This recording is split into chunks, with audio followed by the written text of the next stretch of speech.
الحمد لله وكفى وسلام على عباده الذين اصطفى أما بعد أعوذ بالله من الشيطان الرجيم بسم الله الرحمن الرحيم والكاظمين الغيظ والعافين عن الناس والله يحب المحسنين سبحان ربك رب العزة عما يصفون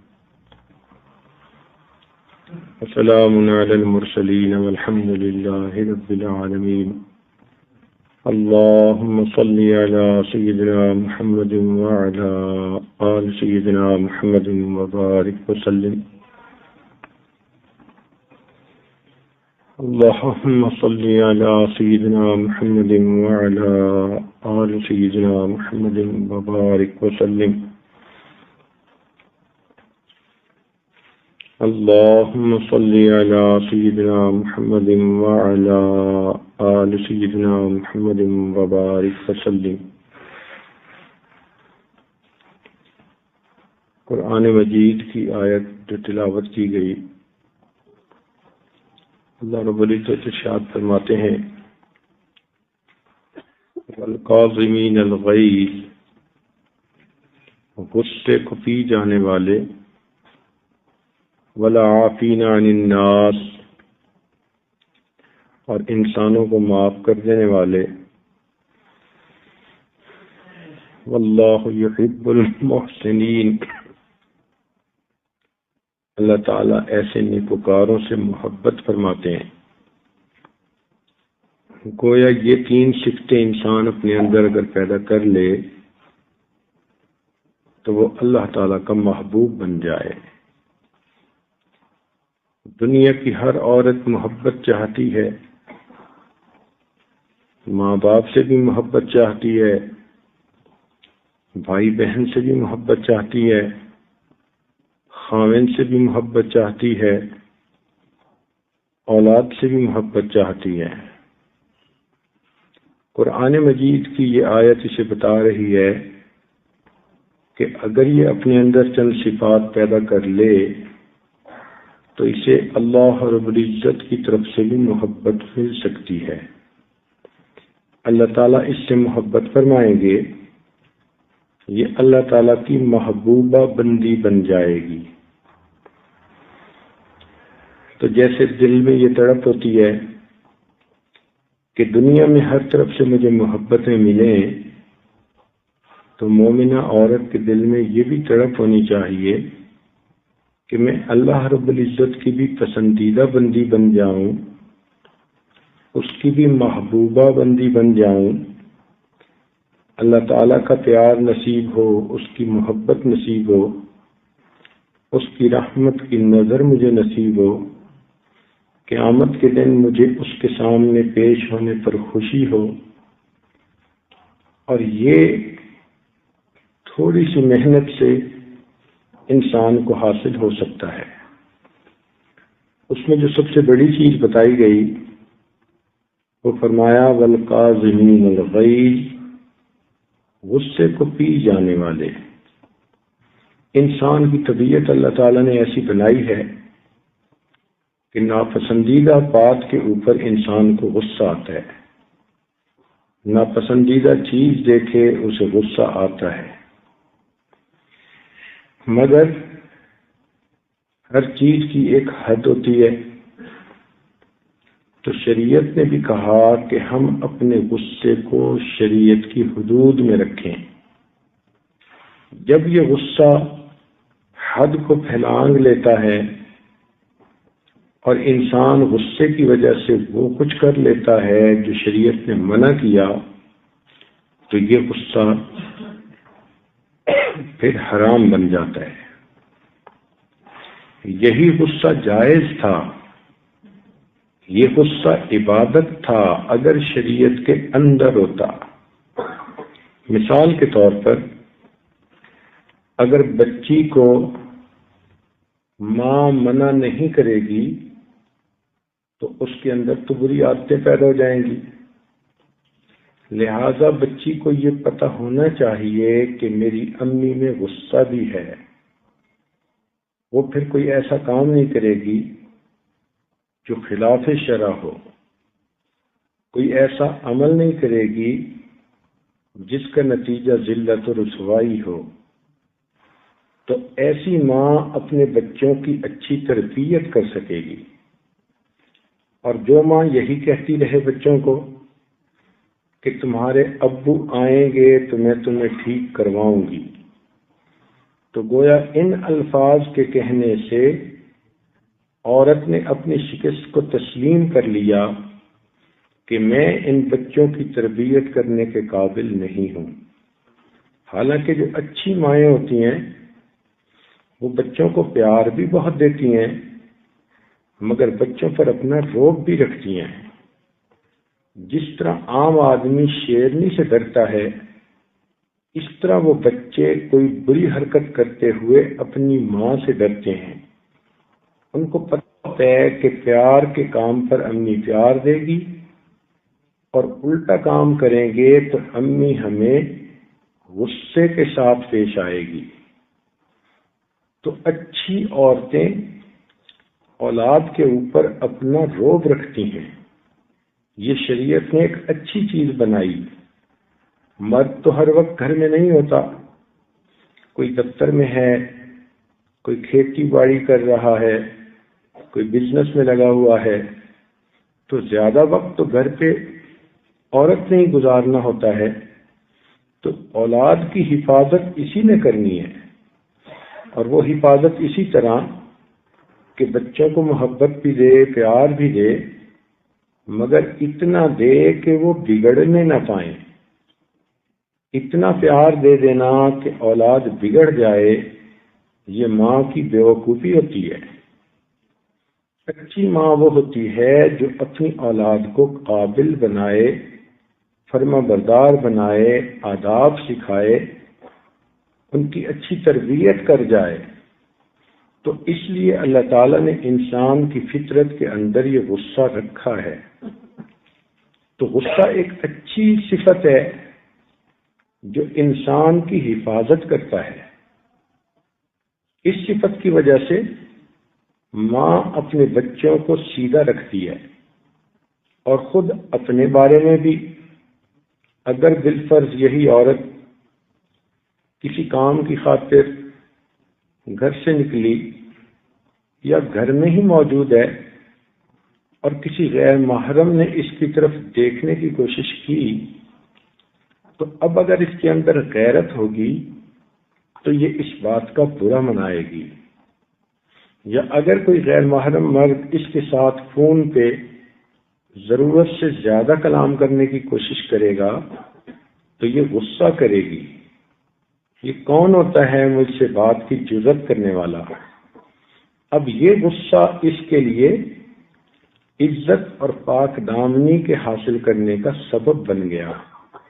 تو یہ غصہ اللہ تعالیٰ کی نعمت ہے، کیونکہ بات کرنے والے مرد کو اگر محسوس ہو کہ میری بات کا اس عورت نے برا منایا تو وہ کبھی دوبارہ بات کرنے کی کوشش نہیں کرے گا۔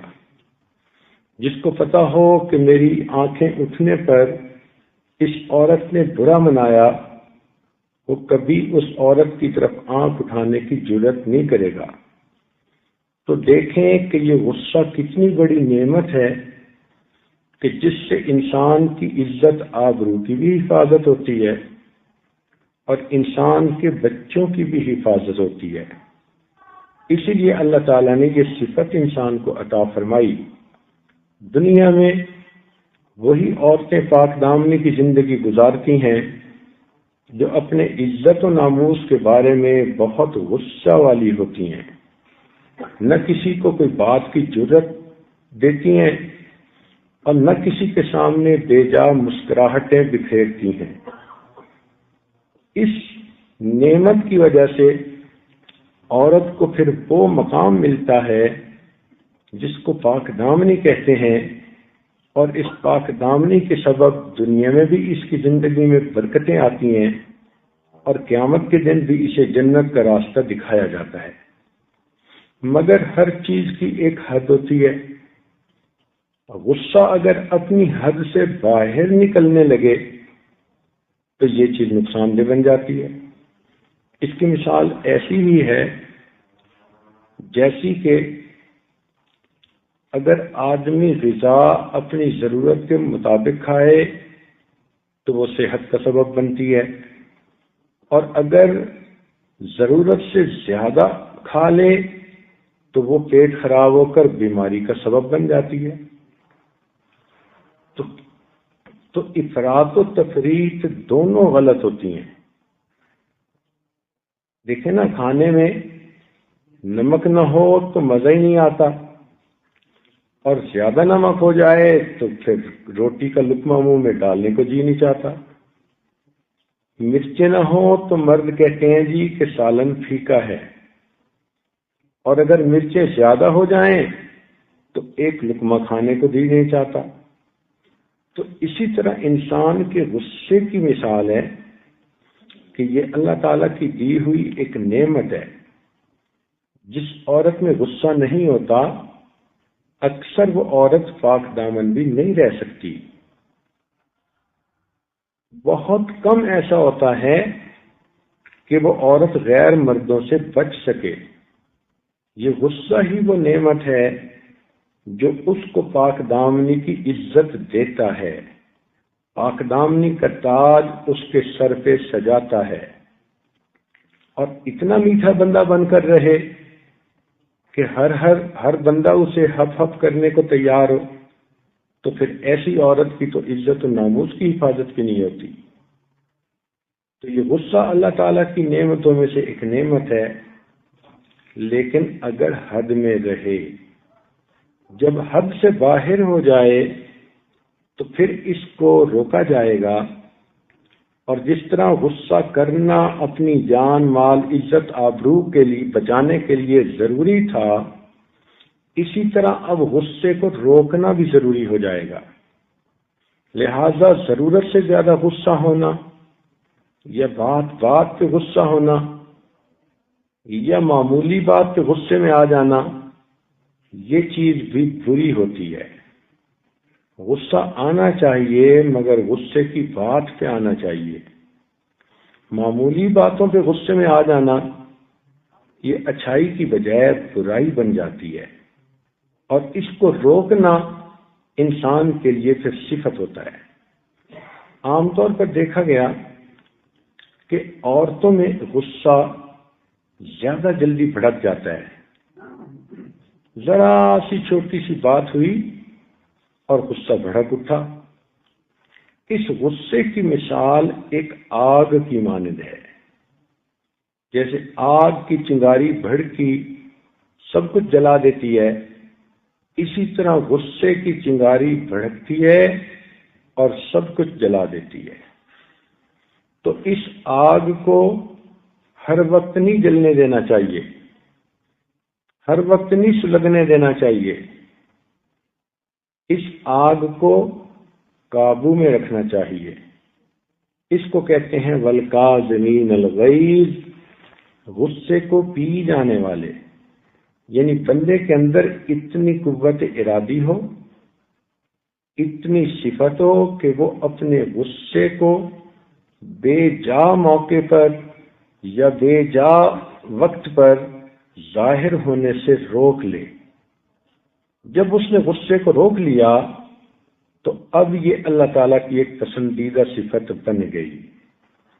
غصہ تو بعض اوقات آنے لگے تو بے موقع چیزوں پہ آتا ہے.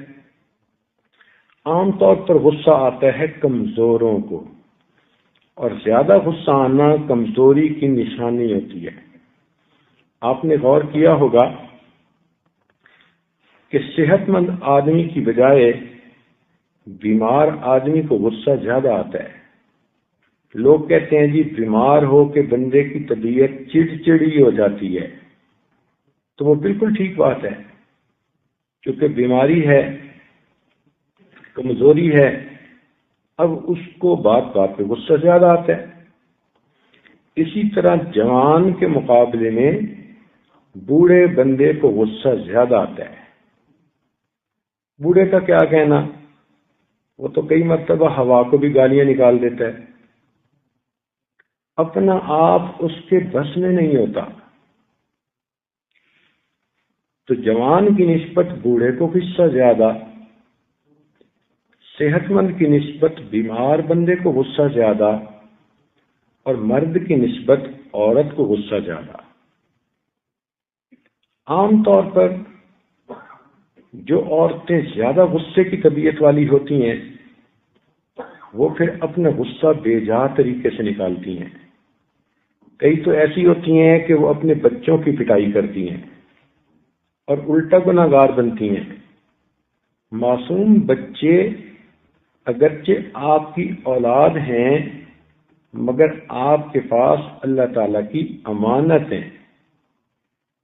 غصہ خامند کا نکالا بچوں پہ، غصہ کوئی کام خراب ہونے کا نکالا بچوں پہ، غصہ اپنی کوئی خواہش پوری نہ ہونے کا نکالا بچوں پہ۔ تو یہ کہاں کا انصاف ہے؟ یہ الٹا اپنے آپ کو گناہگار بنانا ہوا۔ ماں کو تربیت کی خاطر بچوں کو مارنے کی اجازت ہے، لیکن بیجا مارنے پر ماں قیامت کے دن اپنے بچوں کی مقروض ہوگی، ان کو اس کا حق دلوایا جائے گا۔ اس لیے بغیر وجہ کے ہاتھ اٹھا دینا، کچھ عورتیں تو پھر ہاتھ اٹھا لیتی ہیں اور کچھ عورتیں پھر لعنتیں کرنا شروع کر دیتی ہیں، یعنی زبان قابو میں نہیں ہوتی، اس پہ بھی لعنت، اس پہ بھی لعنت، اس پہ بھی لعنت، ہر چیز کو برا کہنا شروع کر دیتی ہیں۔ یہ بھی اللہ تعالیٰ کی نعمتوں کی ناشکری ہے۔ تو یہ غصے کا بے جا اظہار ہوتا ہے۔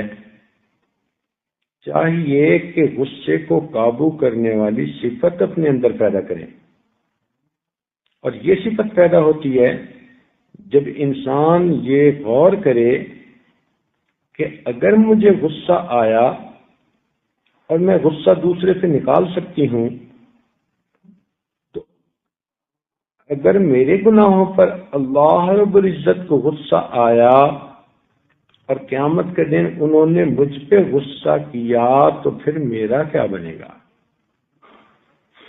جب بھی غصہ آئے تو انسان فوراً اپنے مالک الملک کو یاد کرے اور یہ سوچے کہ جتنا مجھے غصہ اتارنے کا موقع اب نصیب ہے، اللہ تعالیٰ کو اس سے زیادہ میرے اوپر غصہ اتارنے کا جو ہے قدرت حاصل ہے۔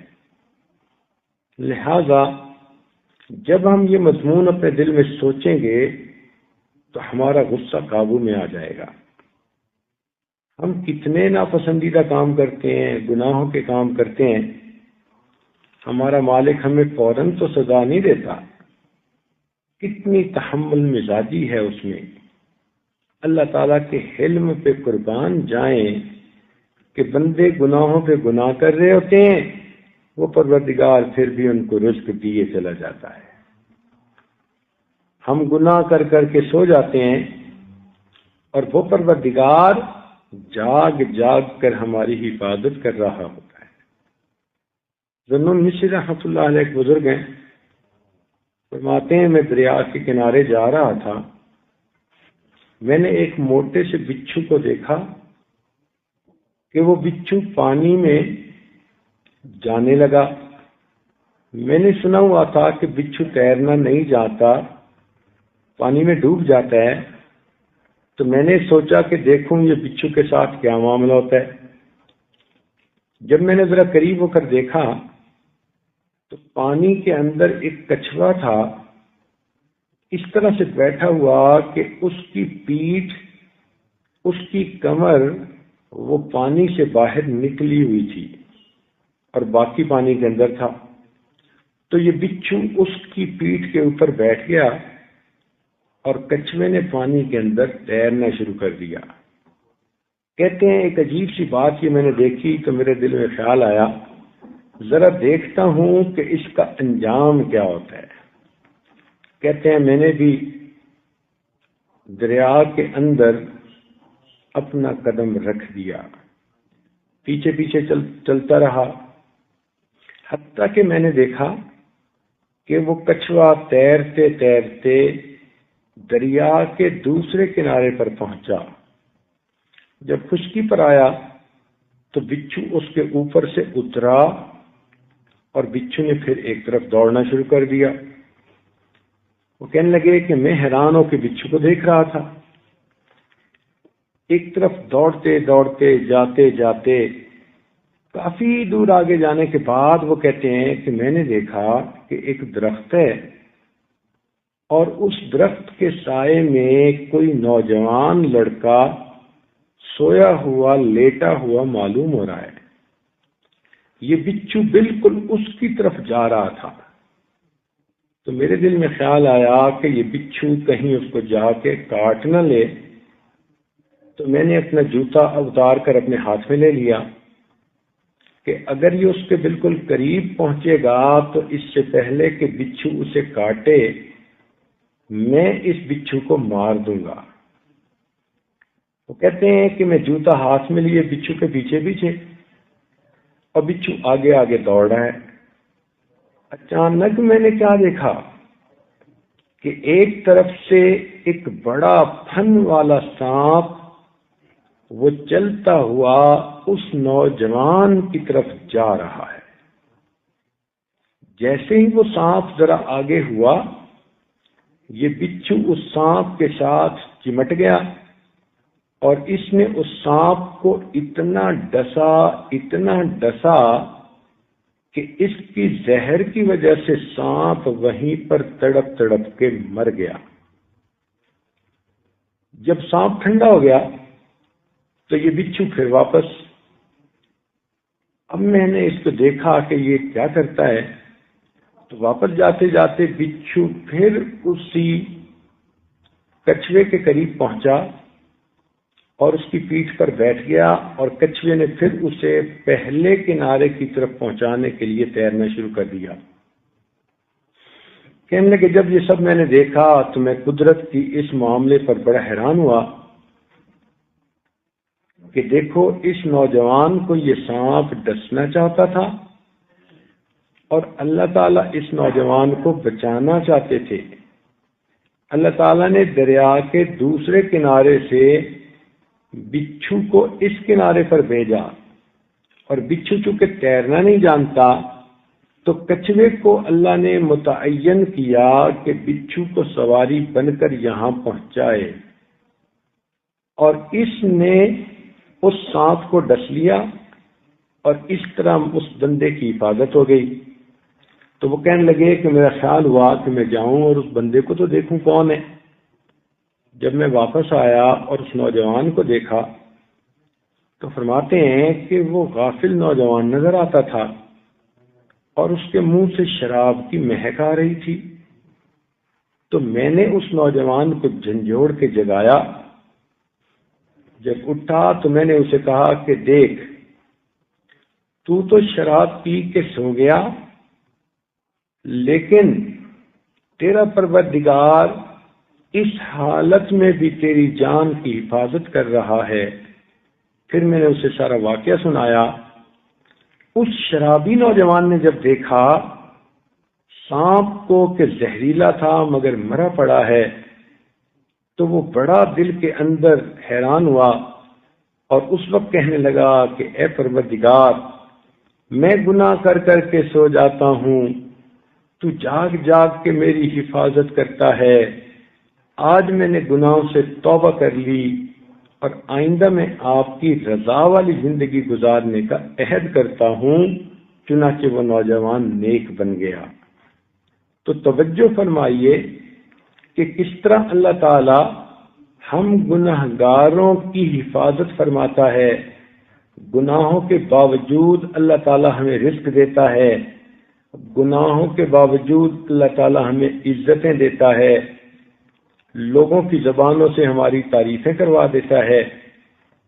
یہ اللہ تعالیٰ کا کتنا بڑا حوصلہ ہے۔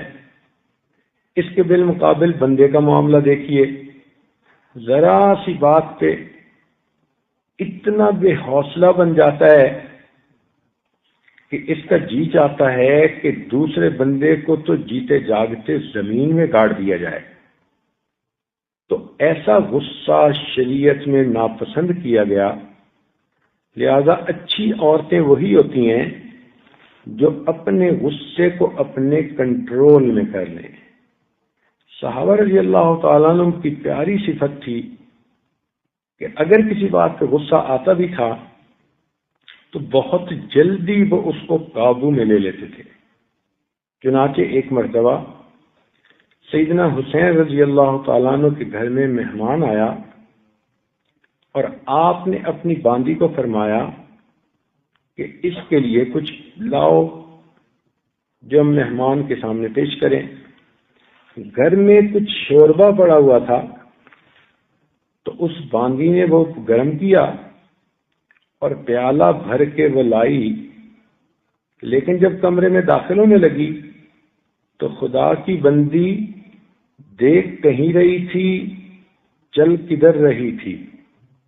تھوڑی سی اس کی غفلت کی وجہ سے جو اس کا پاؤں اٹکا اور وہ گرنے لگی تو وہ گرم گرم شوربے کا سارا پیالہ سیدنا حسین رضی اللہ عنہ کے اوپر آ کر گرا۔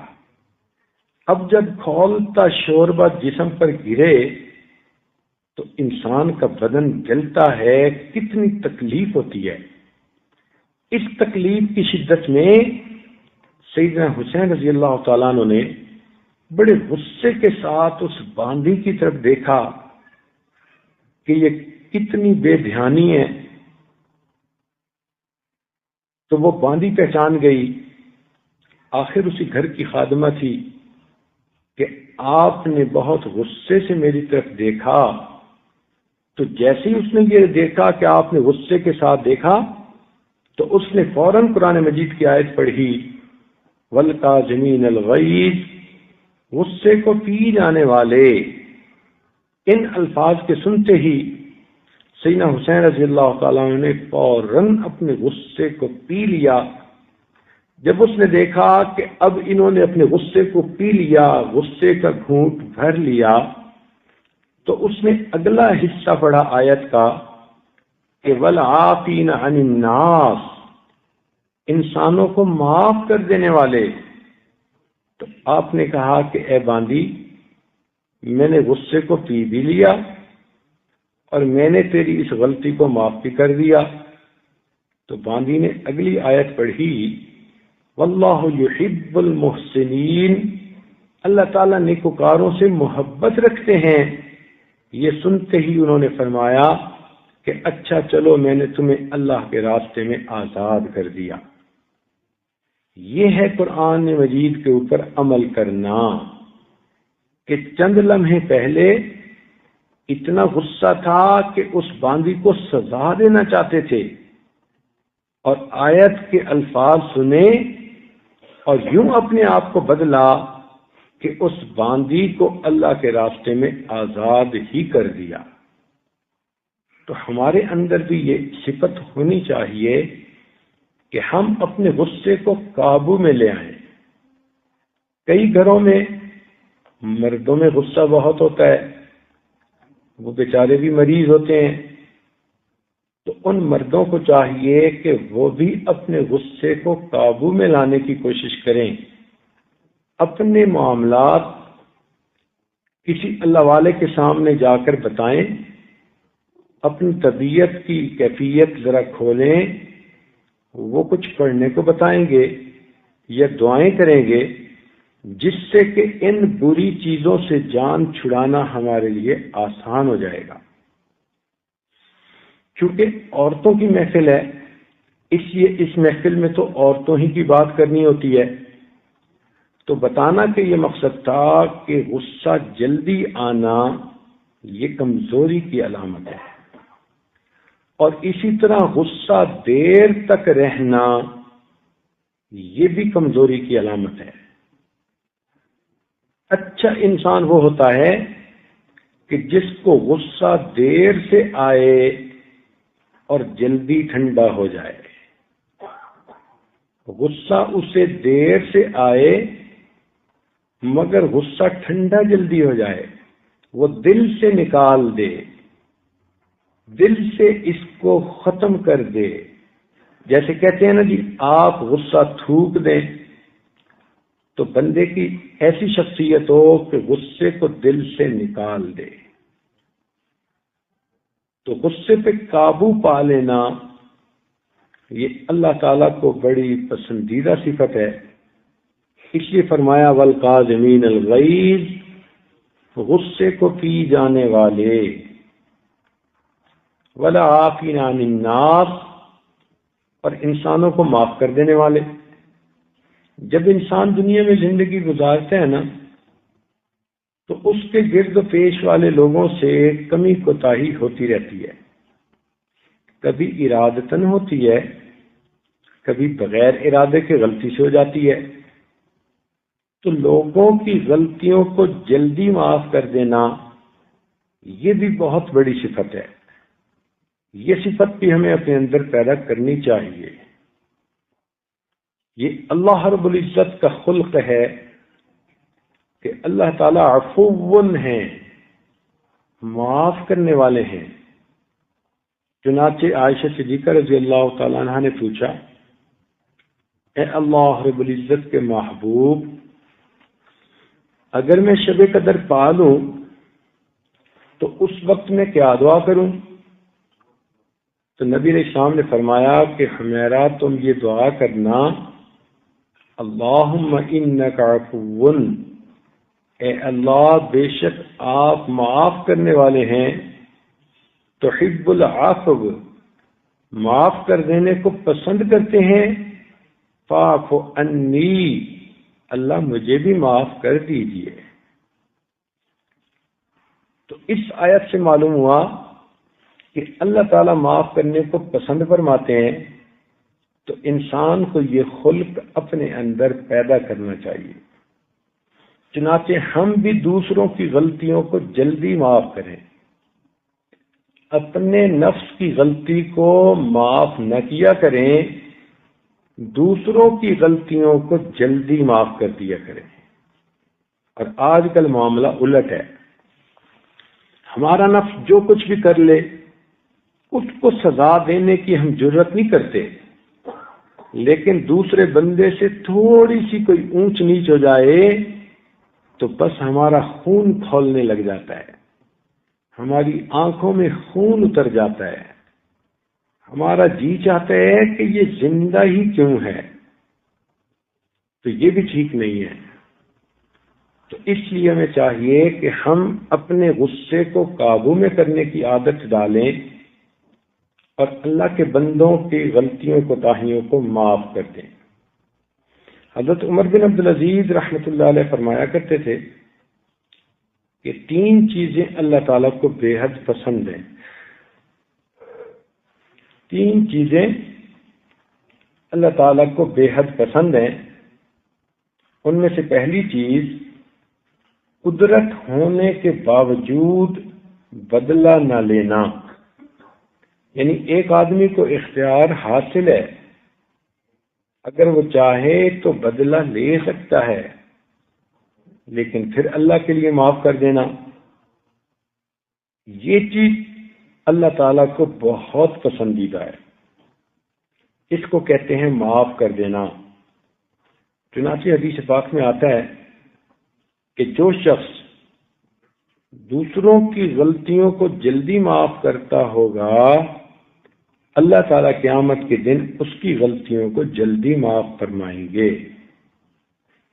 دوسری حدیث میں آتا ہے کہ جو شخص دوسروں کے عذر کو جلدی قبول کرتا ہوگا، اللہ تعالیٰ قیامت کے دن اس کے عذروں کو جلدی قبول فرما لیں گے. اسی پر ہمارے بزرگوں نے قیاس کر کے کہا کہ جو شخص دوسروں کے عیبوں کی دنیا میں ستر پوشی کرتا ہوگا، اللہ تعالیٰ قیامت کے دن اس کے عیبوں کی ستر پوشی فرمائیں گے. ہم اگر دنیا میں دوسروں کے ساتھ بھلائی کریں گے تو اللہ تعالیٰ قیامت کے دن ہمارے ساتھ بھلائی کریں گے. چنانچہ حدیث پاک میں آتا ہے ایک قبیلے کے لوگ گرفتار کیے گئے اور نبی علیہ السلام کی خدمت میں پیش کیے گئے.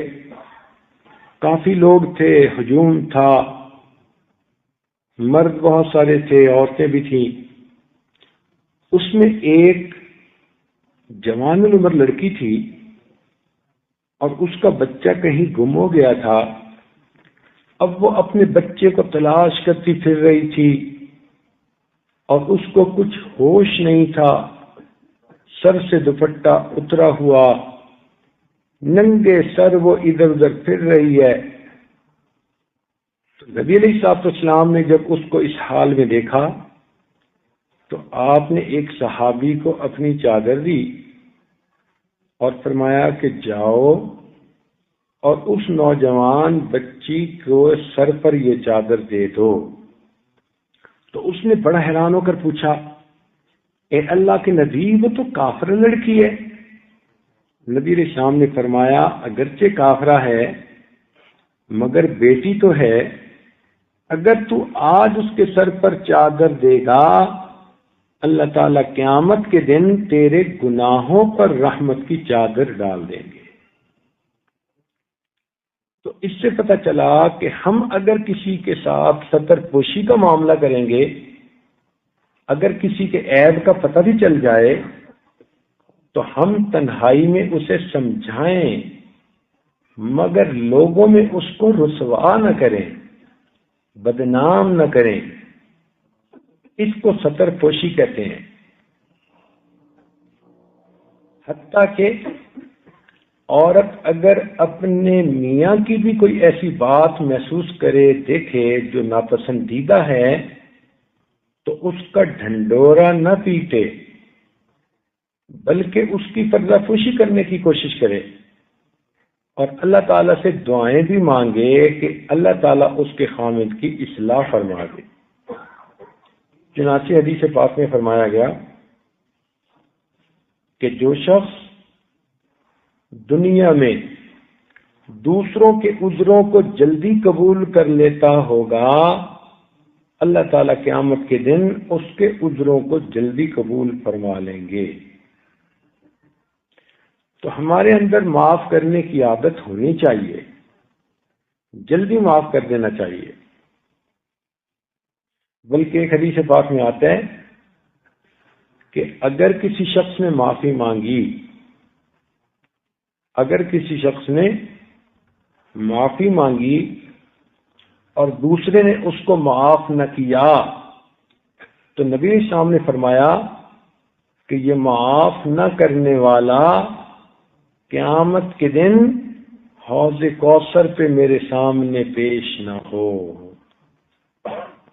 کتنی بڑی وعید ہے، کتنی بڑی بات ہے کہ اللہ تعالیٰ کے محبوب صلی اللہ علیہ وسلم فرماتے ہیں کہ جس کسی سے دنیا میں کوئی معافی مانگے، معذرت کرے اور وہ بندہ اس کو معاف ہی نہ کرے، تو اللہ کے محبوب فرماتے ہیں کہ اس کو پھر چاہیے کہ یہ حوض کوثر پہ میرے سامنے پیش بھی نہ ہو۔ کیا مطلب؟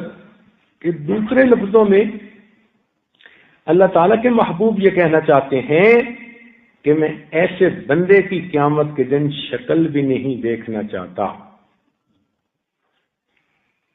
اب جب اللہ تعالیٰ کے محبوب اس کی شکل ہی نہیں دیکھنا چاہتے تو پھر اس کو نبی علیہ السلام کی شفاعت کیسے نصیب ہوگی؟ تو اس لیے ہمیں چاہیے کہ اگر کوئی بندہ الٹا کام کرے، غلطی کر لے اور پھر وہ ایکسکیوز کرے، سوری کرے، معافی مانگے، تو ہمیں چاہیے ہم اس کو جلدی معاف کر دیا کریں کہ اللہ تعالیٰ آپ معاف کرنے کو پسند فرماتے ہیں، ہم آپ کی نسبت سے اس بندے کی غلطی کو معاف کرتے ہیں۔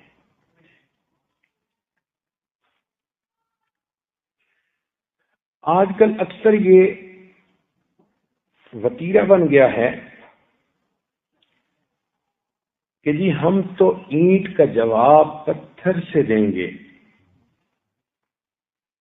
یہ کوئی اخلاق نہیں ہے، یہ عادت ہے۔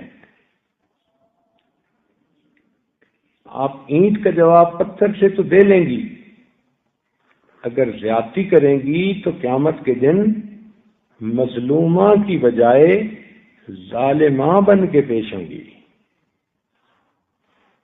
اللہ تعالیٰ کی مدد اس کے ساتھ ہوگی جس کے ساتھ زیادتی ہوئی۔ تو اس لیے ہر بات کا حساب چکانا بھی ضروری نہیں ہوتا۔ ہم نے دیکھا ہے کہ کئی عورتوں کی عادت ہوتی ہے، کوئی بات خامن نے کہہ دی فوراً آگے سے جواب دیتی ہیں، ساس نے کہہ دی فوراً آگے سے بولتی ہیں۔ ان کی زبان ٹر ٹر کرنے سے باز ہی نہیں آتی، بولتی رہتی ہیں اور یہی بولنا ان کے لیے مصیبت بن جاتی ہے، یہی ان کے لیے اللہ تعالیٰ کے ہاں مردود ہونے کا ذریعہ بن جاتی ہے، یہی زبان ان کے لیے جہنم میں جانے کا سبب بن جاتی ہے۔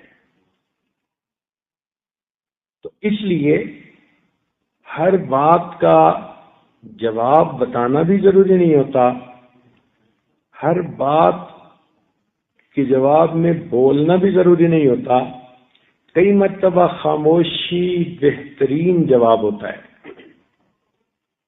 بالخصوص کبھی آپ اگر محسوس کریں کہ آپ کے میاں آپ پہ غصے ہو رہے ہیں، آپ کی ساس آپ پہ غصے ہو رہی ہے اور آپ کا سسر آپ پہ غصہ ہو رہا ہے اور آپ کا قصور بھی کوئی نہیں، تو ضروری نہیں ہوتا کہ آگے سے چٹک کے جواب دیں، بلکہ اگر آپ تھوڑی دیر کے لیے ان کا غصہ برداشت کر لیں گی تو اس کے بدلے اللہ تعالی کی محبت آپ کو نصیب ہوگی، کیونکہ آپ صبر کریں گی۔ اور ان اللہ مع الصابرین، اللہ تعالیٰ صبر کرنے والوں کے ساتھ ہوتا ہے۔ واللہ یحب الصابرین، اللہ تعالیٰ صبر کرنے والوں سے محبت بھی فرماتے ہیں۔ تو اس لیے ہمیشہ ترکی بترکی جواب نہیں دیا جاتا، اینٹ کا جواب پتھر سے نہیں دیا جاتا، بلکہ کئی مرتبہ معاف کر ہی دیا جاتا ہے۔ نبی علیہ السلام کی عادت مبارکہ تھی کہ آپ دوسرے بندے سے بدلہ نہیں لیا کرتے تھے، جیسے آج کل عورتوں میں عادت ہوتی ہے نا کہ جی اس نے یہ بات کی، میں نے اس کے جواب میں ایسی بات کی کہ جلتی ہی رہی ہوگی۔ یہ جو کرتی ہیں نا کہ وہ جلتی ہی رہی ہوگی، تو پھر اس کے جواب میں اگر اللہ تعالیٰ نے ہم سے حساب لے لیا تو پھر ہم تو جہنم میں جلتے ہی رہیں گے۔ اس لیے معاف کرنا چاہیے۔ سنیے اور دل کے کانوں سے سنیے کہ جب نبی علیہ السلام فتح مکہ کے وقت مکہ مکرمہ میں داخل ہوئے تو اس وقت مکہ مکرمہ کی ہر جوان عورت کے دل میں یہ خیال تھا کہ آج رات یہ مسلمان ہمارے گھروں کو لوٹیں گے، ہمارا مال ہم سے چھینیں گے، ہمارے مردوں کو قتل کریں گے، اور مکہ کی کوئی جوان لڑکی ایسی نہیں ہوگی کہ جس کی آبرو سلامت رہے۔ اس لیے کہ انہوں نے مسلمانوں کو 13 سال ستایا تھا، 13 سال مسلمانوں کو اذیت پہنچائی تھی، 13 سال مسلمانوں کے سینوں پہ مونگ دلی تھی۔ 13 سال کا عرصہ کوئی چھوڑا تو نہیں نہ ہوتا۔ انہوں نے جی بھر کے مسلمانوں کو تکلیفیں پہنچائی تھیں اور مسلمانوں کے پیغمبر علیہ السلام کو جی بھر کر تکلیفیں پہنچائی تھیں۔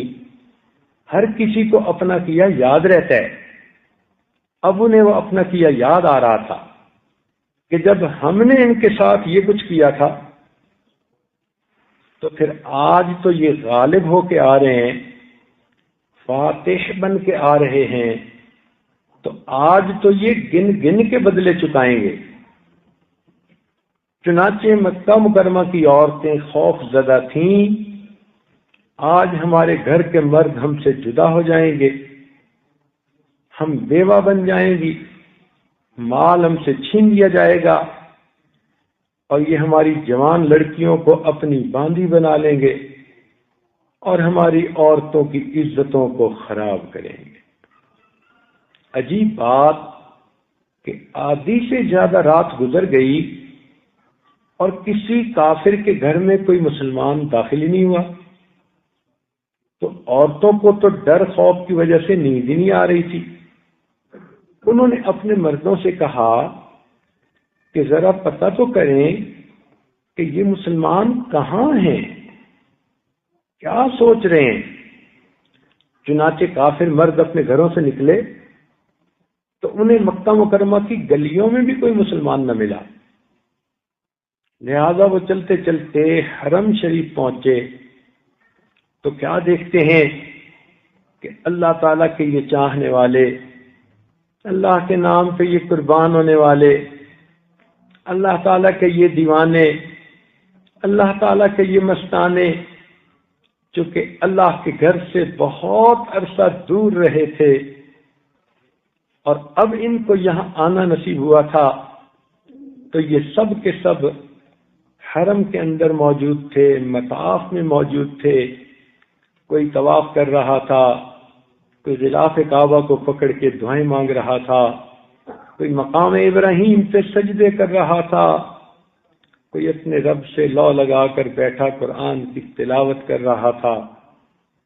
تو مرد لوگ حیران ہو گئے کہ یہ مسلمان تو کچھ اور طور طریقے کے لوگ ہیں، ہم نے برا سوچا تھا، یہ لوگ تو ایسے نہیں۔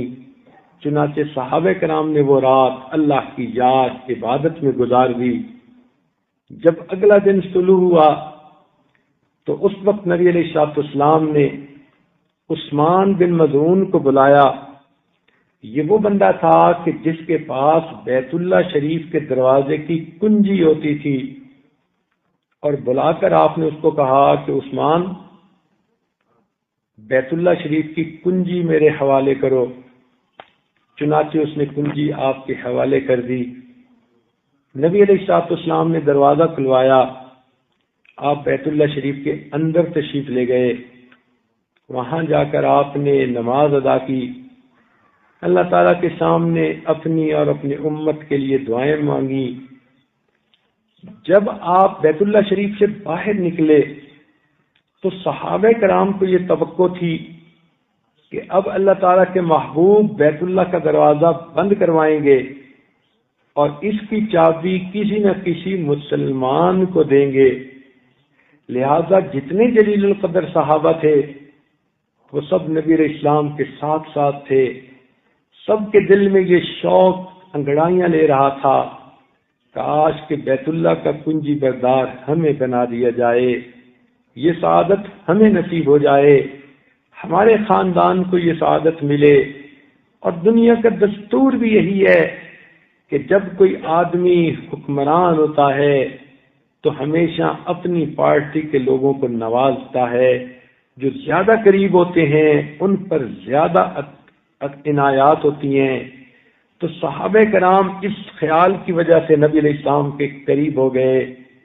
نبی علیہ السلام نے بیت اللہ کا دروازہ بند کروایا اور اس کے بعد آپ عثمان کے پاس آئے اور آپ نے فرمایا، عثمان تم یاد کرو اس وقت کو جب میں ہجرت کے وقت یہاں سے روانہ ہو رہا تھا اور میرا جی چاہتا تھا کہ میں بیت اللہ کے اندر داخل ہو کر دعا کروں۔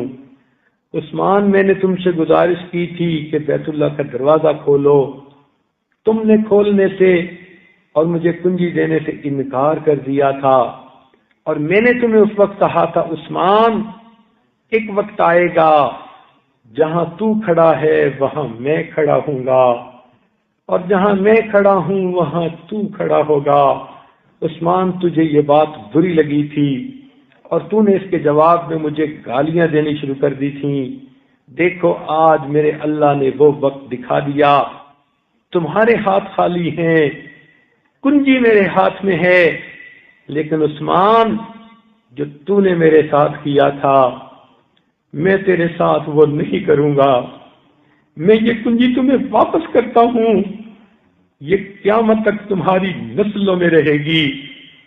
عثمان کی آنکھوں سے آنسو آ گئے، کہنے لگا آپ نے کنجی تو دے دی، اب کلمہ پڑھا کر مجھے جنت کی کنجی بھی عطا فرما دیجئے۔ یہ نبی علیہ الصلوۃ والسلام کے اعلیٰ اخلاق تھے کہ آپ دشمن کو بھی معاف کر کے اس کے دل کو جیت لیا کرتے تھے۔ تو اس لیے ہر بات کا حساب دنیا میں ہی چکانا نہیں ہوتا، معاف کرنا بھی ایک صفت ہوتی ہے، اس لیے آپ اللہ کے لیے معاف کرنا اپنی صفت بنا لیں۔ غصہ آ جائے اس کو اللہ کے لیے اپنے قابو میں کر لیا کریں، اور اللہ کی خاطر اللہ کے بندوں کی کوتاہیوں کو معاف کر دیا کریں۔ اگر آپ دوسرے کی برائی کے بدلے میں خود بھی برائی کا سلوک کریں گی تو پھر برائی مٹے گی کیسے؟ پہلے ایک برائی تھی، آپ نے بھی برائی کے جواب میں برائی کا جواب دیا تو ڈبل برائی دنیا میں ہو گئی۔ اس طرح تو برائی ختم ہو ہی نہیں سکتی۔ آپ نے شریعت کا مسئلہ تو سنا ہی ہوگا کہ اگر کوئی چیز ناپاک ہو جائے تو ناپاک چیز کو پاک کرنے کے لیے پاک پانی کی ضرورت ہوتی ہے، جب تک پاک پانی سے اسے نہیں دھوئیں گے وہ ناپاکی ختم نہیں ہوگی، اور اگر کوئی ناپاکی کو ناپاک پانی سے دھونا شروع کر دے تو ناپاکی بڑھ تو سکتی ہے، ختم نہیں ہو سکتی۔ اسی طرح اگر کسی نے آپ کے ساتھ برائی کی، آپ اس کے جواب میں برائی کرنے لگ جائیں تو دنیا سے برائی ختم نہیں ہوگی۔ برائی کو مٹانے کے لیے تو اچھائی کا معاملہ کرنا پڑے گا۔ پاک پانی برائی کو مٹا دیتا ہے، گندگی کو مٹا دیتا ہے، اچھائی اسی طرح برائی کو مٹا دیتی ہے۔ اللہ رب ذوالجلال نے قرآن مجید میں یہی اصول بتلا دیا، فرمایا ادفع باللتی ہی احسن، کہ تم برائی کو نیکی کے ساتھ دھکیلو، پھر دیکھو اس کا کتنا اچھا اثر سامنے آتا ہے۔ لہذا مستورات سے یہ گزارش ہے کہ یہ اپنے اندر آج سے یہ عہد کر لیں، ہم برائی کا بدلہ برائی سے نہیں دیں گی۔ خاوند ہمارے ساتھ برا سلوک کر رہا ہے، ہم اس کی خدمت کر کے اس کا دل خوش کرنے کی کوشش کریں گی۔ ساس ہمارے ساتھ زیادتی کر رہی ہے، ہم اپنے رب کے سامنے اپنا غم بیان کریں گی، مگر ہم اس کے ادب میں فرق نہیں آنے دیں گی، ہم اپنے سسر کے ادب میں فرق نہیں آنے دیں گی۔ ہم رشتہ دار عورتیں جنہوں نے ہمارے دل دکھائے، ہم ان کی غیبت نہیں کریں گی، ان کی اوپر الزام تلاشی نہیں کریں گی، بلکہ ان کی غلطیوں کو معاف کر کے اپنے اللہ کے حضور قرب چاہیں گی۔ لہذا یہ ایک اچھی صفت ہے کہ دوسروں کی غلطیوں کو معاف کر دینا۔ تو اس کو کہتے ہیں کہ قدرت کے باوجود بدلہ نہ لینا۔ انسان بدلہ لے سکتا ہو پھر بھی بدلہ نہ لے، یہ عظمت ہوا کرتی ہے۔ اس کو معاف کرنا کہتے ہیں۔ معاف کرنا اس کو تو نہیں کہتے کہ انسان کا بس نہ چلے تو کہے کہ جی میں نے تمہیں معاف کر دیا، یہ معاف کرنا نہیں ہوتا۔ معاف کرنا تو ہوتا ہے کہ جہاں قابو بھی ہو، غصہ انسان نکال بھی سکتا ہو، ریئیکشن انسان دکھا بھی سکتا ہو، مگر اللہ رب العزت کی رضا کی خاطر انسان اس کو نہ دکھائے اور اللہ رب العزت سے ڈر جائے تو اللہ تعالیٰ کو ایسی مومنہ عورت بڑی پسند ہوتی ہے۔ چنانچہ فرمایا عمر بن عبدالعزیز رحمۃ اللہ علیہ نے کہ 3 چیزیں اللہ تعالیٰ کو بے حد پسند ہیں، ان میں سے ایک قدرت ہونے کے باوجود بدلہ نہ لینا۔ اللہ تعالیٰ ہمیں بھی یہ صفت نصیب فرما دے کہ ہم برائی کے بدلے میں بھی اچھائی کا معاملہ کرنے والے بنے۔ اس لیے مشہور واقعہ ہے کہ خواجہ نظام الدین اولیاء رحمۃ اللہ علیہ کے پاس ایک آدمی آیا جس کو کسی حاسد نے پریشان کر رکھا تھا، تنگ کر دیا تھا، اور یہ بڑا دل آزردہ تھا۔ حضرت کی خدمت میں آیا اور کہنے لگا کہ حضرت، فلاں آدمی ہر وقت میرے راستے میں کانٹے بچھاتا رہتا ہے، میں اس کے جواب میں اب کچھ کرنا چاہتا ہوں، آپ مجھے اس کی اجازت دیجیے۔ وہ NOC مانگنا چاہتا تھا کہ اب میں بھی کچھ کر کے دکھاؤں، مگر اللہ والے تو عجیب باتیں کرتے ہیں۔ چنانچہ آپ نے کتنا پیارا جواب دیا، سونے کی سیاہی سے لکھنے کے قابل ہے۔ آپ نے اسے فرمایا کہ اے نوجوان، اگر کوئی تیرے راستے میں کانٹے بچھائے تو تو اس کے راستے میں کانٹے نہ بچھانا، ورنہ تو پوری دنیا میں کانٹے ہی کانٹے ہو جائیں گے۔ تو آپ اس بات پہ ذرا غور کریں، اگر گھر میں کسی نے آپ کو ستایا اور دل دکھایا ہے اور اس کے جواب میں آپ بھی ویسا ہی کرنے لگ جائیں گی تو گھر کے اندر تو برائی دگنی ہونی شروع ہو جائے گی، اچھائی کہاں سے آئے گی؟ اس لیے چاہیے کہ یہ اچھی صفت اپنا کر ہم قدرت ہونے کے باوجود دوسروں سے بدلہ نہ لیں، انہیں اللہ کے لیے معاف کر دیں۔ دوسرا فرمایا کرتے تھے کہ ایک اچھی صفت میانہ روی اختیار کرنا۔ میانہ روی کہتے ہیں کہ درمیان کی چال چلنا، درمیان کی کیفیت کو اپنانا، یہ میانہ روی کہلاتی ہے۔ نہ افراط ہو نہ تفریط ہو، ان کے درمیان میں انسان اپنی زندگی گزارے۔ مثال کے طور پر اگر اللہ تعالیٰ نے کسی عورت کو بہت مال پیسہ دیا، اب اس کا یہ مطلب نہیں کہ وہ اتنا اس کا دکھاوا کرے کہ اپنے لباس سے بھی دکھاوا اور اپنی ہر چیز سے دکھاوا، اپنی بات سے بھی دکھاوا، بات بات میں دوسروں کو نیچا سمجھے، اپنے کو اونچا سمجھے، ایسے نہیں کرنا چاہیے۔ بلکہ عظمت یہ ہوتی ہے کہ اللہ تعالیٰ نے اتنا کچھ دیا اور انسان پھر بھی جھک کے رہے اور درمیانی راستے کو اختیار کرے۔ یعنی یوں سمجھ لیں کہ ایک طرف کنجوسی ہے، وہ بھی اللہ تعالیٰ کو ناپسند کہ ایک انسان کنجوس مکھی چوس ہی بن جائے، اور دوسری طرف فضول خرچی ہے، فضول خرچی بھی اللہ تعالیٰ کو ناپسند ہے۔ ان المبذرین کانوا اخوان الشیاطین، اللہ تعالیٰ فرماتے ہیں کہ فضول خرچ لوگ تو شیطان کے بھائی ہوتے ہیں۔ تو کنجوسی اور فضول خرچی کے جو درمیان کی چیز ہے اس کو میانہ روی کہتے ہیں۔ تو عورتوں کو چاہیے اگر بالفرض اللہ نے بہت مال دیا تو میانہ روی کو اختیار کریں، ایسی بن کے رہیں کہ جس میں عاجزی بھی ہو اور اللہ تعالیٰ کی شکر گزاری بھی ہو، نہ اتنی کنجوسی کی طرف جائیں کہ وہ اللہ کو ناپسند آئے، نہ اتنی فضول خرچی کی طرف جائیں کہ وہ اللہ کو ناپسند آئے، بلکہ میانہ روی کو اختیار کریں۔ ہر معاملے میں اس چیز کو کرنا یہ اللہ تعالیٰ کو زیادہ پسند ہے۔ اس لیے جب آپ کو اللہ کی نعمت ملے اس وقت اللہ کو یاد کیا کریں، اور اگر آپ کو کسی وقت طیش آ جائے تو اس وقت اللہ تعالیٰ کا خوف دل میں رکھا کریں، تو آپ پھر درمیان کے راستے پر رہیں گی۔ بہادر شاہ ظفر نے ایک قیمتی شعر کہا، کہتے ہیں ظفر آدمی اس کو نہ جانیے گا، او کتنا ہی صاحب فہم و ذکا، جسے عیش میں یاد خدا نہ رہی، جسے طیش میں خوف خدا نہ رہا۔ تو عیش کا حال اگر اللہ ہمیں عطا فرما دیں تو ہم اس میں یاد خدا کو نہ چھوڑیں، اور اگر کسی وقت ہم طیش میں آ جائیں تو ہم خوف خدا کو یاد رکھ کے کوئی الٹا کام نہ کریں۔ تو یہ درمیان کی جو صفت ہے اسے کہتے ہیں میانہ روی۔ حدیث پاک میں نبی علیہ السلام نے فرمایا خیر الامور اوسطها، کہ بہتر کام درمیانی چال چلنا ہے، درمیانی رویہ اختیار کرنا ہے۔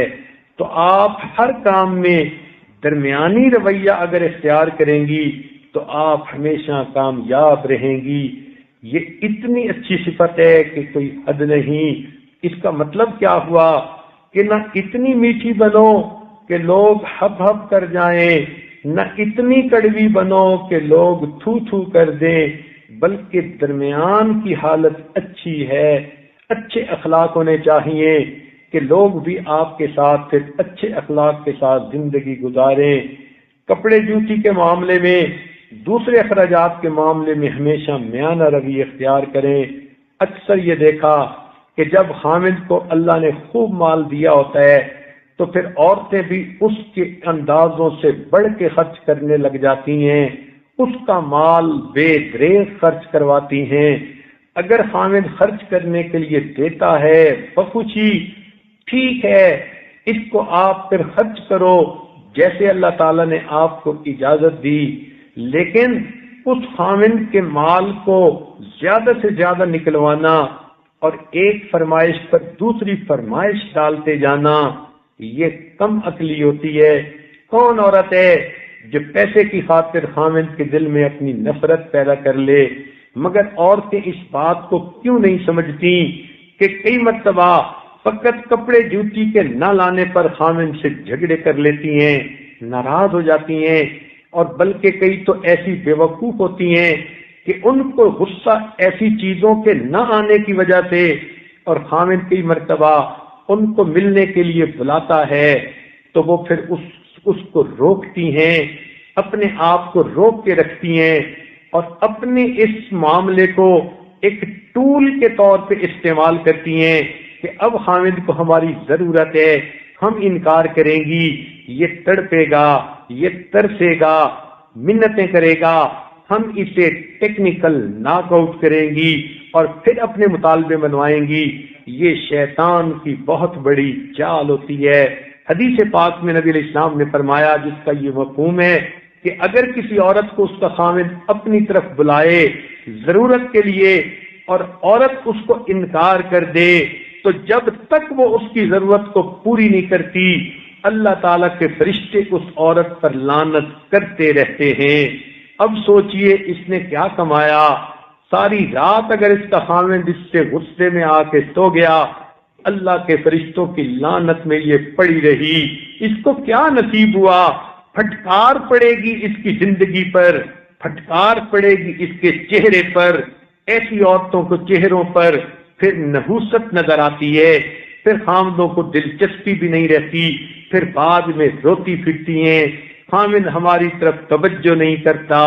جب اس نے توجہ کی تھی تو آپ نے آگے سے معاملہ کیا کیا تھا؟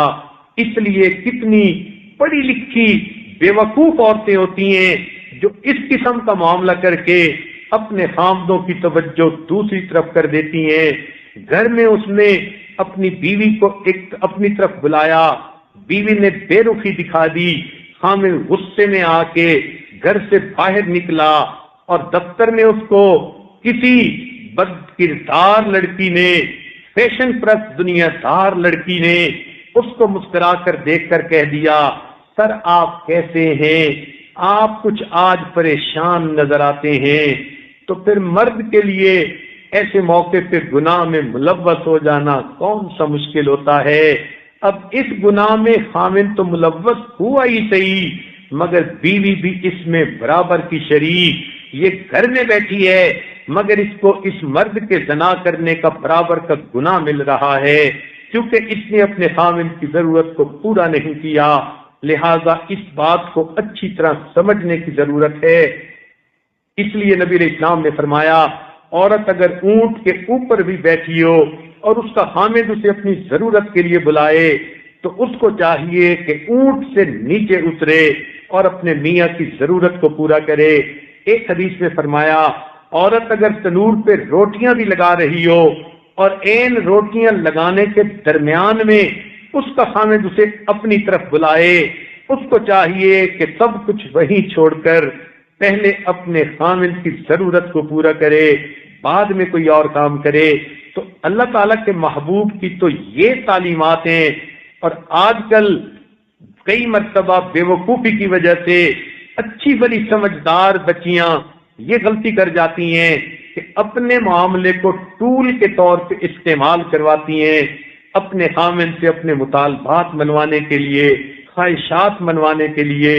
یہ ہرگز اچھا نہیں۔ منوانے کے لیے عاجزی کا راستہ بہتر راستہ ہے، منت سماجت کا راستہ بہتر راستہ ہے۔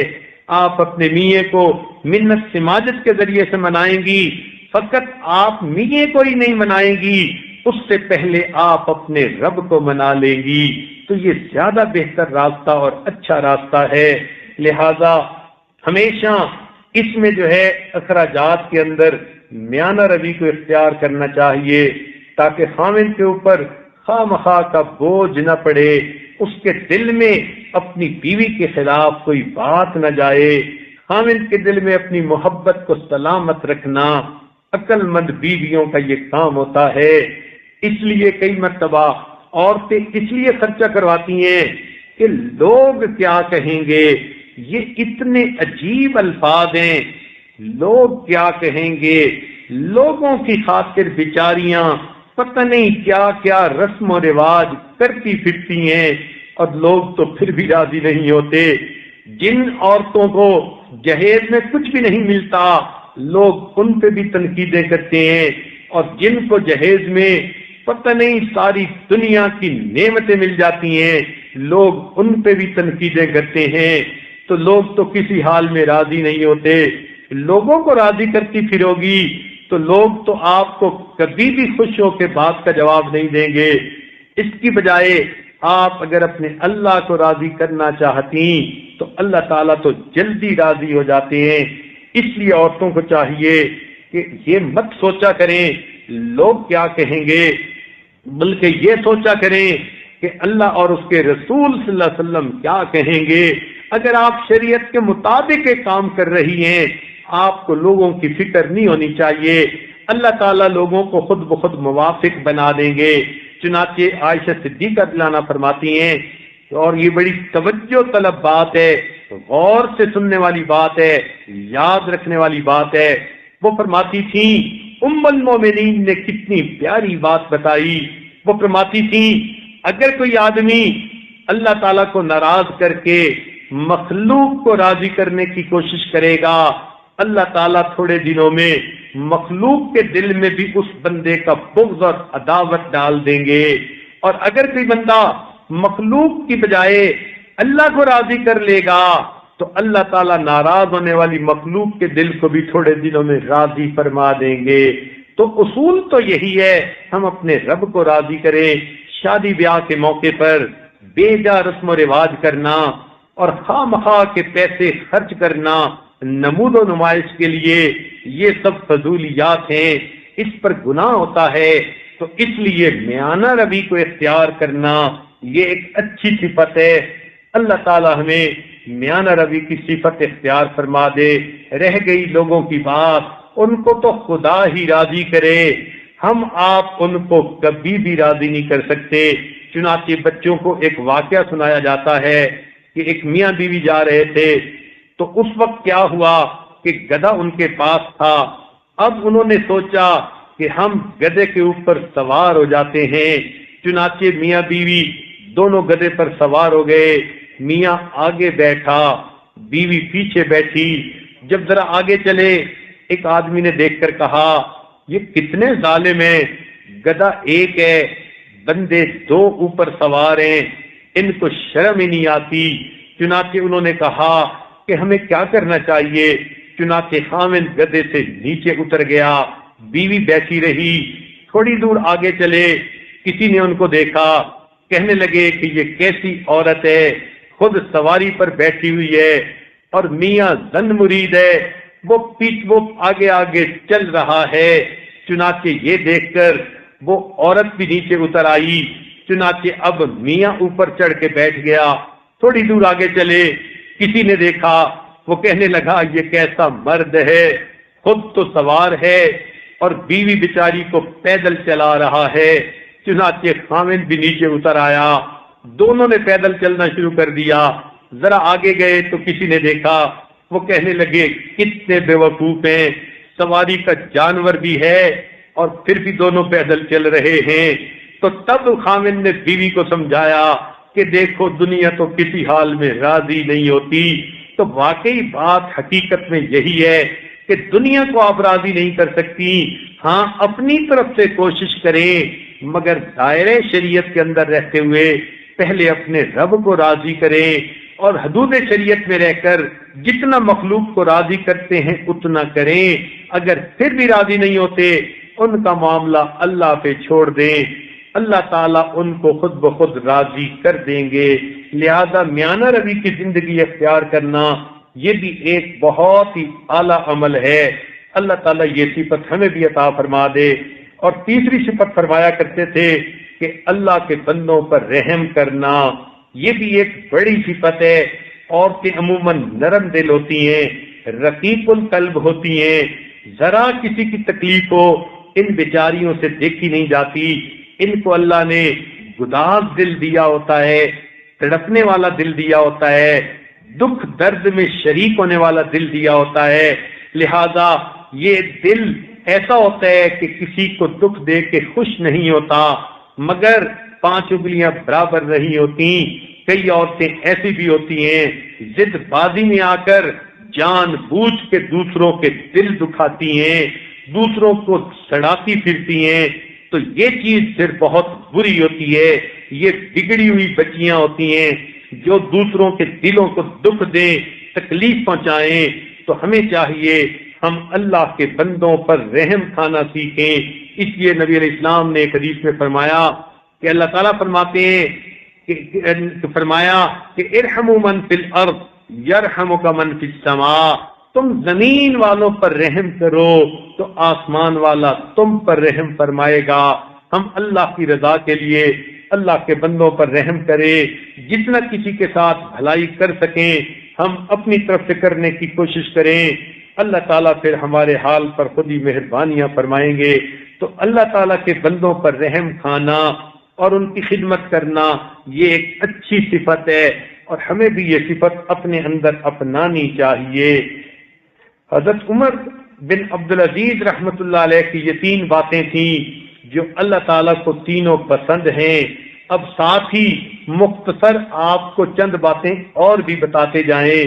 عمر ابن خطاب رضی اللہ عنہ فرماتے تھے کہ انسان کی گمراہی کے لیے 3 باتیں کافی ہوتی ہیں۔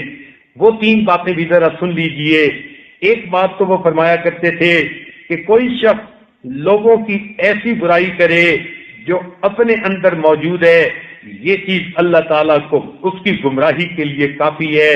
تو اگر آپ غور کریں کون سا گناہ ہے جو ہماری اپنی زندگی میں نہیں، لہذا ہم دوسروں کے اندر نہ اس برائی کو تلاش کریں نہ لوگوں کی برائی کریں۔ اکثر اوقات دیکھا گیا عورتیں جب مل بیٹھتی ہیں تو وقت گزاری کے طور پر آپس میں تذکرے شروع کر دیتی ہیں، اور اس تذکرے میں وہ گفتگو کرتے ہوئے غیبت کی مرتکب ہوتی ہیں۔ سن لیجئے، غیبت کہتے ہیں کسی کی ایسی برائی بیان کرنا کہ اگر اس بندے کو پتہ چل جائے تو وہ اس بات کو برا منائے، تو ایسی بات کرنے کو غیبت کہتے ہیں۔ آج عورتوں کو اگر آپ سمجھایا جائے کہ آپ غیبت نہ کریں تو یہ آگے سے جواب دیتی ہیں ہم سچ کہہ رہی ہیں، کوئی جھوٹ تو نہیں کہہ رہی۔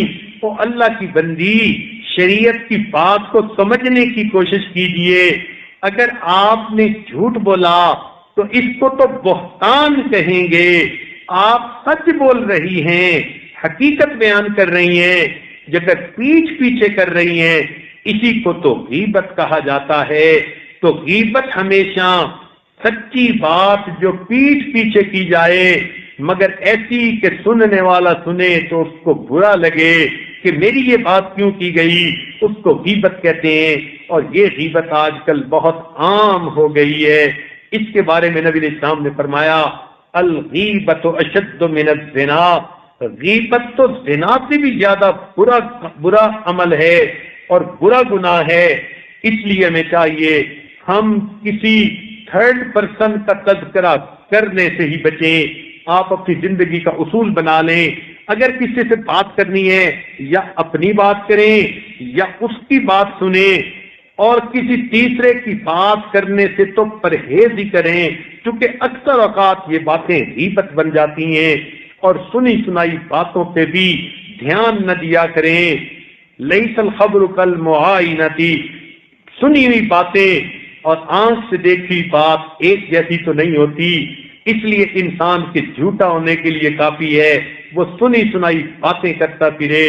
اور عورتوں میں یہ چیز بہت عام ہوتی ہے، ایک کے پاس کوئی راز ہو، اگرچہ کیسا ہی ہو، تو وہ دوسری کو بتائے گی اور بتا کر کہے گی دیکھنا میں تمہیں بتا رہی ہوں، آگے نہ کسی کو بتانا۔ پھر وہ بات دوسری عورت تیسری کو بتاتی ہے اور کہتے ہیں دیکھو میں تمہیں بتا رہی ہوں، کسی اور کو نہ بتانا، اور یوں ایک ایک کر کے یہ بات بتاتی رہتی ہیں، حتیٰ کہ وہ ٹاک آف دی ٹاؤن بن جاتی ہے، اوپن سیکرٹ بن جاتا ہے۔ ہر عورت دوسری کو کہہ رہی ہوتی ہے میں تمہیں بتا رہی ہوں، آگے نہ بتانا۔ اور یہ اسی طرح یہ ایک بری عادت ہے جس کی وجہ سے انسان اللہ تعالیٰ کے ہاں گناہگار بن جاتا ہے۔ ہمیں چاہیے کہ ہم لوگوں کے اندر ایسی برائی کوئی بھی نہ ڈھونڈیں جو ہمارے اپنے اندر موجود ہو۔ ہمیں ڈھونڈنی ہے برائی تو اپنے من میں جھانک کے دیکھیں، اپنے نفس پہ نظر ڈال کے دیکھیں، پتہ نہیں کیا کیا گناہ نظر آ جائیں گے، کیا کیا خطائیں نظر آ جائیں گی، کیا کیا برائیاں نظر آ جائیں گی، ہمیں باہر کی کیا پڑی۔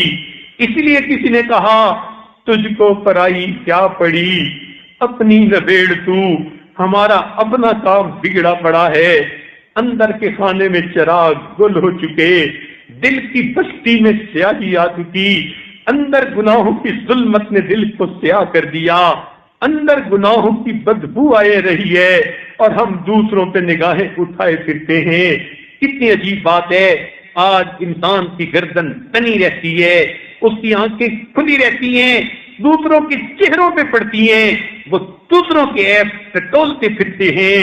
اے کاش یہ گردن جھک جاتی، یہ آنکھیں بند ہو جاتی، یہ نگاہیں اپنے سینے پہ پڑتی کہ میرے اندر کیا عیب ہیں۔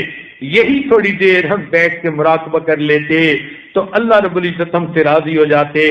لہذا دوسروں میں برائیاں ڈھونڈنے کی بجائے اپنی برائیوں پہ نظر رکھنی چاہیے۔ تو ایک تو یہ چیز ایسی ہے کہ جو انسان کی گمراہی کے لیے کافی ہے کہ وہ دوسروں کے اندر ایسی برائی ڈھونڈے جو اپنے اندر موجود ہو۔ اور دوسرا فرماتے تھے کہ لوگوں کے اندر وہ عیب ڈھونڈنا جو اپنے اندر موجود ہوں، یہ اس کی گمراہی کے لیے کافی ہوتا ہے۔ اور تیسری چیز فرماتے تھے کہ اللہ کے بندوں کو خواہ مخواہ تکلیف پہنچانا، تو یہ چیز گمراہی کے لیے کافی ہے۔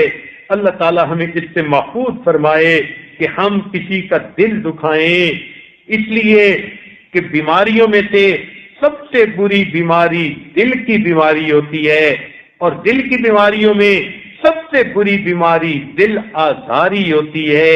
ہم کسی کی دل آزاری نہ کریں، اس لیے آج ہم دوسرے کا دل دکھائیں گے، کل قیامت کے دن ایسا نہ ہو کہ ہمارا بھی دل دکھایا جائے۔ اللہ تعالی ہماری شکل دیکھنا ہی گوارا نہ کریں۔ اللہ تعالی ہمیں جہنم میں الٹا منہ کر کے نیچے ڈلوا دیں، اس لیے کہ قرآن مجید میں آتا ہے ویل لکل ہمزۃ لمزہ، جو دوسروں کے عیب ڈھونڈنے والا اور دوسروں کے عیب لوگوں میں بیان کرنے والا ہوتا ہے، اس کو اللہ تعالیٰ جہنم کے اندر آگ کے بنے ہوئے ستونوں کے ساتھ بندھوا دیں گے، اور پھر آگ کے انگارے ہوں گے جو اٹھیں گے اور انسان کے دل کے اوپر جا کر لگیں گے۔ نار اللہ الموقدہ التی تطلع علی الافئدہ، مفسرین نے لکھا یہ انگارے اس کے دل پر کیوں پڑیں گے؟ اس لیے کہ اس نے دنیا میں لوگوں کے دل دکھائے، آج اس کے دل کو جہنم کی آگ سے جلایا جائے گا۔ آج اگر کوئی عورت دوسرے کا دل باتوں سے جلا رہی ہے تو پھر یاد رکھنا وہ مالک الملک ایک دن تیرے دل کو جہنم کی آگ سے جلائیں گے۔ تو اس دن سے ڈرنا چاہیے، ایسا نہ ہو کہ اس دن اللہ تعالیٰ کے سامنے شرمندگی برداشت کرنی پڑے۔ اللہ والے وہ تو جانوروں کو بھی دکھ نہیں پہنچاتے، انسان تو پھر انسان ہے۔ حدیث پاک میں آتا ہے کہ بنی اسرائیل کی ایک عبادت گزار عورت تھی، اس نے ایک بلی کو باندھ لیا تھا، بھوکا پیاسا رکھا، بلی مر گئی۔ اس کے بھوکا پیاسا مارنے پر اللہ نے اس کے سب نیک اعمال کو ضائع کر دیا۔ تو اگر ایک بلی کو تکلیف پہنچائی جائے تو انسان کے عملوں کو ضائع کر دیا جاتا ہے، اور اگر کسی جانور کا دل خوش کر دیا جائے اللہ تعالیٰ بندے کی نیکیاں بڑھا دیتے ہیں۔ چنانچہ حدیث پاک میں آتا ہے کہ بنی اسرائیل کی بدکردار عورت تھی، زانیہ عورت تھی، جس پر جہنم واجب ہو جاتی ہے، جس کا راستہ جہنم کی طرف جاتا ہے، جس کی طرف اللہ تعالیٰ قیامت کے دن آنکھ رحمت کی اٹھا کر نہیں دیکھیں گے، جس کے جسم سے ایسی بدبو آئے گی کہ جہنمی لوگ کی اس بدبو سے تنگ ہو جائیں گے۔ وہ گندی عورت جو ہے بنی اسرائیل کی کہیں جا رہی تھی، مگر اس نے ایک کتے کو دیکھا جو پیاس کی شدت سے تڑپ رہا تھا، قریب ایک کنواں تھا۔ اس عورت نے اپنے دوپٹے کے ایک طرف اپنے جوتے کو باندھا جیسے بند جوتے ہوتے ہیں، اور اس کے اندر پانی نکالا اور کتے کے منہ میں ڈالا۔ چند بار ایسا کرنے سے جب کتے کی پیاس بجھ گئی تو اس نے خوشی میں آ کر آواز نکالی۔ اس کی آواز نکلتے ہی اللہ نے اس بدکردار عورت کے لیے جنت کا فیصلہ فرما دیا۔ تو دیکھیے، اگر ہم جانوروں پر رحم کھائیں تو اللہ جنتیں عطا فرما دیتے ہیں اور اتنے بڑے بڑے گناہ معاف کر دیتے ہیں، اور اگر ہم انسانوں کے دل خوش کریں گے تو پھر اللہ تعالیٰ ہمیں کس قدر جو ہے قیامت کے دن اکرام عطا فرمائیں گے۔